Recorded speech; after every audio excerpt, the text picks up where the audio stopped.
नालैन साहिब वसादा कहते हैं, जो हुजूर की नालैन शरीफैन अपने सीने में लगा करके अपने साथ में रखते थे।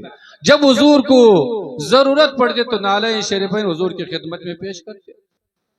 एक दिन हुजूर की खिदमत में हाजिर हुआ और अर्ज किया कि या रसूलुल्लाह सल्लल्लाहु अलैहि वसल्लम अय्युल अमल अफजलुन, या अल्लाह के रसूल तमाम अमाल में से सबसे अफजल तरीन अमल है कौन सा?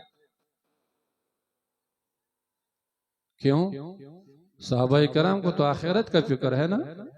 सहाबाए कराम को अल्लाह कैसे राजी हो जाए, अल्लाह के रसूल कैसे राजी हो जाए, यही फिक्र है। और आप और हमको क्या फिक्र है?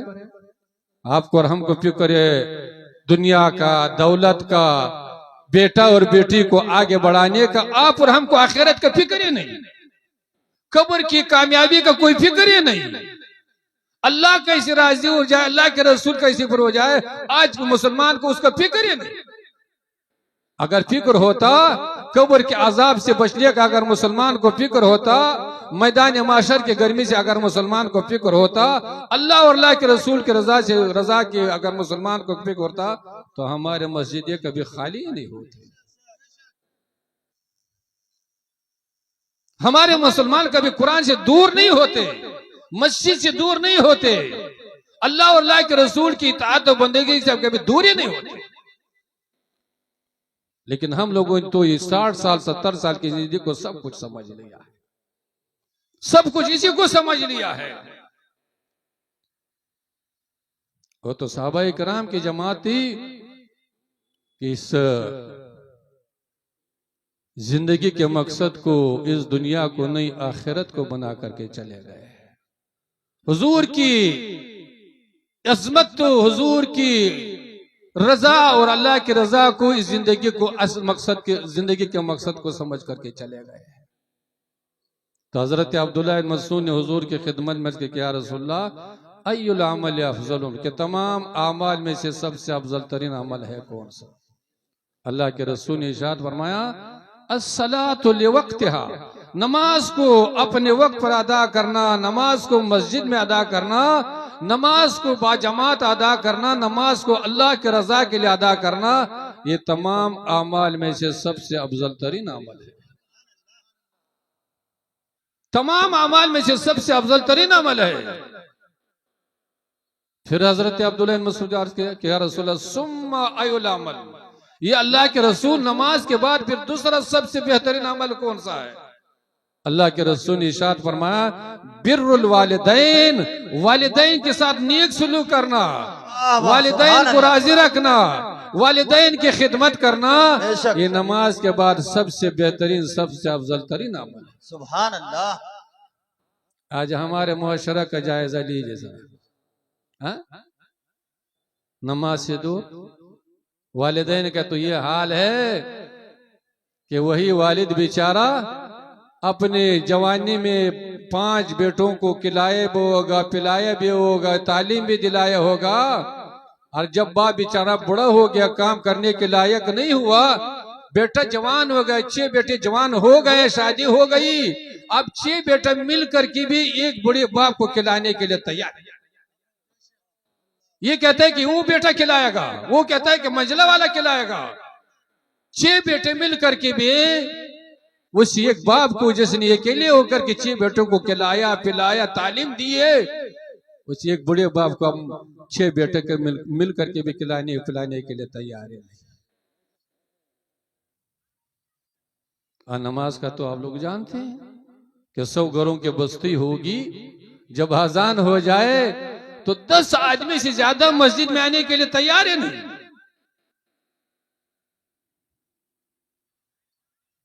तो नमाज तमाम इबादतों में सबसे अफजल तरीन इबादत है। अल्लाह के रसूल मस्जिद नबवी में तशरीफ फरमाए, सहाबाए कराम का मजमा लगा हुआ है।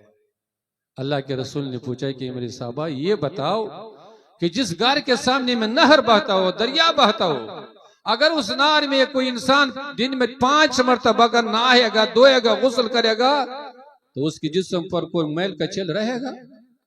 सहाबाए कराम ने कहा या रसूलल्लाह, जो इंसान दिन में 5 मरतबा नहाएगा, वो भी नहर के अंदर, तो उसके जिस्म पर तो कोई मैल कचेल रह ही नहीं सकता है। अल्लाह के रसूल ने इरशाद फरमाया कि मेरे साहबा, जो मुसलमान, जो ईमान वाला अल्लाह की रजा के लिए 5 वक्त नमाज के पाबंदी के साथ पढ़ेगा, अल्लाह जल्ल शान उसको नमाज के बरकत से तमाम गुनाहों से पाक हो सब फरमाए। बेशक सुभान अल्लाह। नारे तकबीर, नारे रिसालत, फैजान हुजूर आली, फैजान खानकाहे समरकंदिया। नमाज कितनी अहम इबादत है। हजरत उमर फारूक रज़ियल्लाहु ताला का जमाना है। एक जवान एक लड़की पर आशिक हो गई। जब भी वो लड़की बाहर निकलती, जवान सामने में आ जाता है, तो लड़के बेचारे परेशान।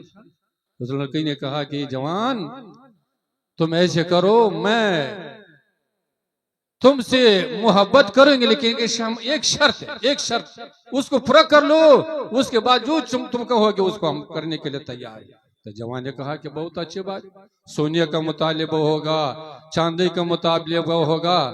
तो उस लड़की ने कही, जवान तुम ऐसे करो, 40 रोज तक हजरत उमर रज़ियल्लाहु ताला अन्हु के पीछे बाजमात नमाज अदा कर लो। जब 40 दिन पूरी हो जाए, उसके बाद जो भी तुम डिमांड करोगे मैं पूरा करने के लिए तैयार। क्या बात है, सुभान अल्लाह। तो जवान ने कहा कि तो बहुत आसान बात है भाई, न सोने का मुतालिबा है, न चांदी का मुतालिबा है, न सुर्खी का मुतालिबा है, न साड़ी का मुतालिबा है, नमाज का मुतालिबा है। तो बहुत आसान बात। जवान लग गया है उस शर्त को पूरा करने के लिए। फजर भी जा रहा है, बाजमात नमाज पढ़ा है, जोहर में भी जा रहा है, असर में भी जा रहा है, मगरिब में भी जा रहा है, इशा में भी जा रहा है, और किसके पीछे पढ़ रहा है? अमीरुल मोमिनीन हजरत उमर फारूक रज़ियल्लाहु ताला अन्हु की इमामत में नमाज अदा कर रहा है। सुभान अल्लाह। जब 40 दिन पूरे हो गए, मस्जिद से बाहर निकल गई, वो लड़की सामने में खड़ी है, इंतजार कर रही है। अरे जवान क्या कर रहा है? सर लटका करके जा रहा है, इधर उधर देखने के लिए तैयार ही नहीं। लड़की ने आवाज दी कि जवान मैं खड़ी हूँ। जवान ने कहा कि ये लड़की, मैंने 40 दिन हजरत उमर फारूक रज़ियल्लाहु ताला के पीछे नमाज पढ़ी, अब क्या इस नमाज के बरकत से अल्लाह जल्ल शानहू ने तमाम गुनाहों से मुझको नफरत दिल में पैदा कर। सुभान अल्लाह, सुभान अल्लाह।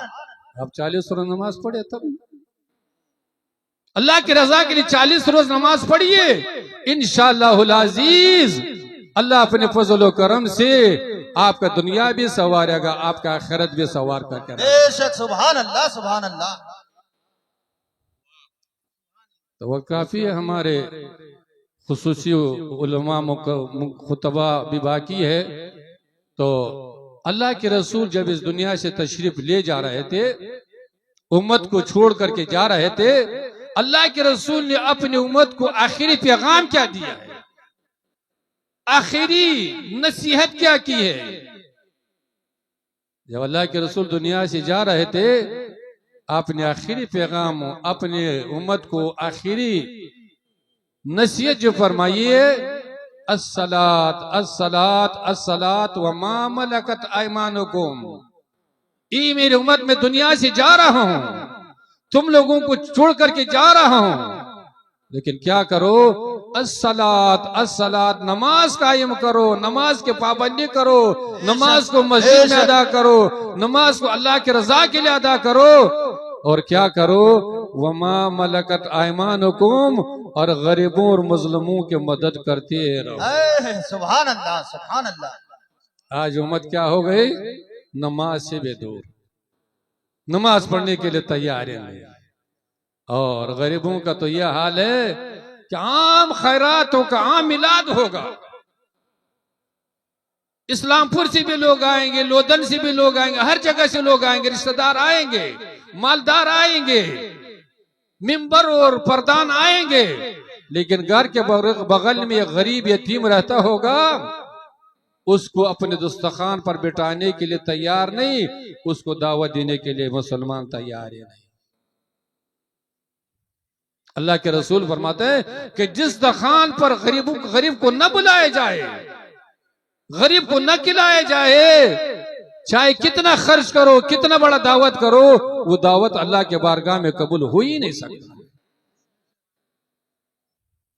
इसलिए मुसलमानों, ये जिंदगी बहुत मुख्तसर जिंदगी है, 60 साल 70 साल की जिंदगी है, कोई लंबी जिंदगी नहीं। कब्र की जिंदगी के मुकाबले में ये बहुत मुख्तसर है। कब्र में जाने के बाद जब तक क़यामत कायम नहीं होगी तब तक उस कब्र में रहना ही पड़ेगा, चाहे 1000 साल हो, चाहे 10,000 साल हो, चाहे 50,000 हो, चाहे 1 लाख साल।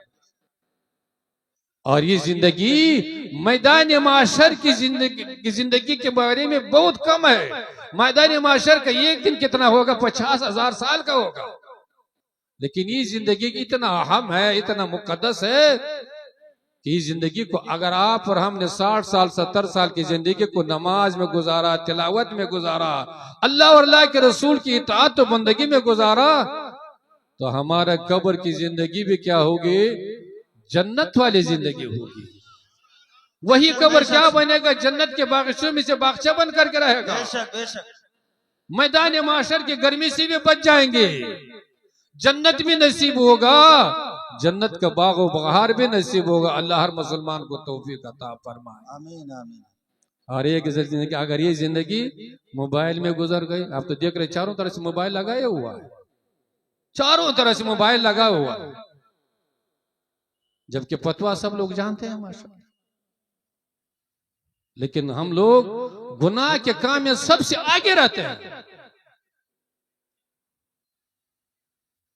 तो ये 60 साल 70 साल की जिंदगी अगर मोबाइल में गुजर गई, गैबत में, चुगलखोरी में, गैरों के दलाली में, पार्टी के मोहब्बत में, मुसलमान के परेशान करने में, गरीब के सताने में अगर ये जिंदगी गुजर गई, तो याद रखे दुनिया की परेशानी तो कम ही खत्म होने वाली है।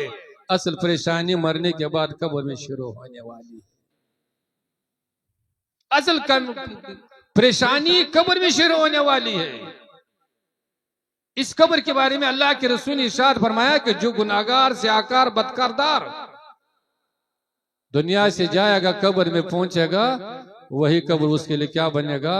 हफ़रतुम मिन हफ़्र नार, गड्ढों, जहन्नम के गड्ढों में से गड्ढा बंद करके रहेगा। तो इसलिए कामयाबी चाहते हो, अल्लाह के रसूल ने इरशाद फरमाया, कद आतैतुकुम बिइकरामिद दुनिया वल आखिरा, ये मेरी उम्मत, मैं तुम्हारे पास दुनिया व आखिरत की कामयाबी लेकर के आया हूं। हुजूर क्या लेकर के आए थे? जमीन लेकर के आए थे, मकान लेकर के आए थे, सोना चांदी लेकर के आए थे। हाल तो ये था कि हदीस पाक में आता है कि हजरत फातिमा ज़हरा रज़ी अल्लाह ताला जो हुजूर की प्यारी बेटी है, जो जन्नतियों की औरतों की सरदार है, एक दिन उन्होंने 6 रोटी बनाई। एक रोटी अपने लिए बनाई, एक रोटी अपने शौहर नामदार के लिए बनाई, एक रोटी इमाम अली मकाम इमाम हसन रज़ी अल्लाह ताला के लिए बनाई, और एक रोटी अपने इमाम अली मकाम इमाम हुसैन रज़ी अल्लाह। 4 रोटी बनाई। तो हजरत अली ने अपनी रोटी खाई, इमाम अली मकाम इमाम हुसैन ने अपनी रोटी खाई, इमाम हुसैन ने अपनी रोटी तनावुल फर। एक रोटी बच गई जो हजरत फातिमा ज़हरा के हिस्से में थी। जब आप खाने के लिए बैठी तो अपने नाना जान याद आया कि मैंने नाना जान ने मेरे हुजूर सल्लल्लाहु अलैहि वसल्लम ने कुछ खाया होगा कि नहीं होगा। रोटी लेकर के चीरे हुजूर की खिदमत में पहुंची और अर्ज़ किया कि या रसूलल्लाह, मैंने 6 रोटी बनाई थी, 3 रोटी खत्म हो गई, मेरी इसी की रोटी बच गई। जब मैं खाने के लिए बैठी आपकी याद आया कि आपने कुछ तनावुल फरमाया होगा कि नहीं। अल्लाह के रसूल ने इरशाद फरमाया कि मेरी बेटी 3 दिन हो गया तुम्हारे नाजान के गले से एक लुकमा भी नहीं उतरा हुआ है। अल्लाह अल्लाह। हजरत मुफ्ती हम्मद साहब तशरीफ ला चुके हैं। सुभान अल्लाह।